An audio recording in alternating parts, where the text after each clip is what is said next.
Hello, good afternoon and welcome. I'm very pleased to be joined by Elena Stylianou, who is Senior Technology Manager at KBR. So you gave a presentation earlier today. We're here at the first day of World Hydrogen Week and the Derivatives Summit, so World Hydrogen Derivatives. So you obviously spoke earlier around ammonia, an interesting topic, fast-growing topic. We have had a lot of interest in today. We actually sold out about 4 or 5 weeks ago. So maybe can you give us sort of a background to KBR and your ammonia business that you're working in, and why is there so much interest suddenly in ammonia?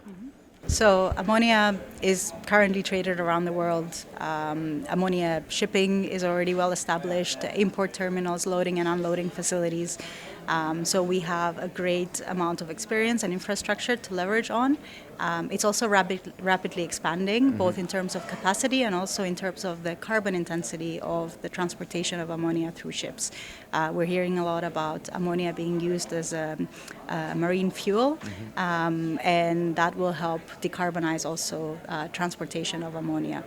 And so ammonia as an energy carrier is one of the energy carriers that is ready to move today due to the existing infrastructure, not only in the shipping but also on the production side as well.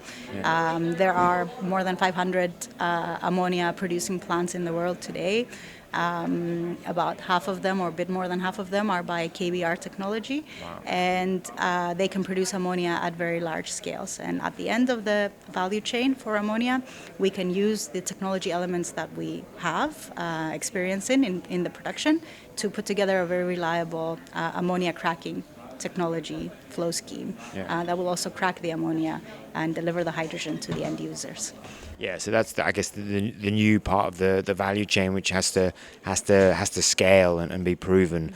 And in terms of, I guess you mentioned the growth of the ammonia market. Is that, I guess, being driven by the more easily availability of hydrogen? So looking potentially at countries like Brazil that have a big agricultural sector and are looking to produce their own ammonia.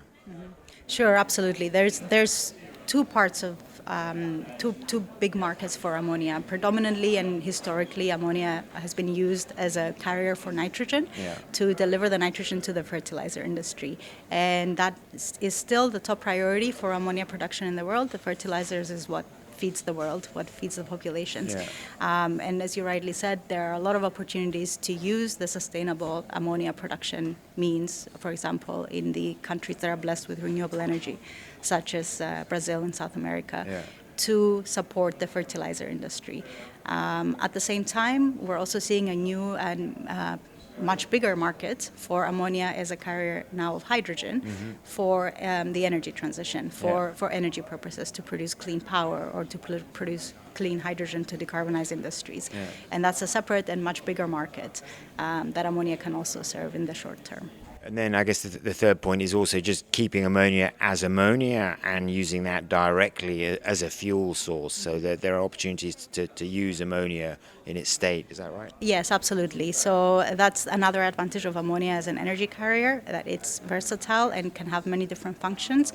So it can help, ammonia can be imported in any country or port location in very large volumes, which will be more cost effective, and then it can be diverted into any use. It could be fertilizer, it could be the energy market, or it could be, in fact, cracked into hydrogen to serve hydrogen demands.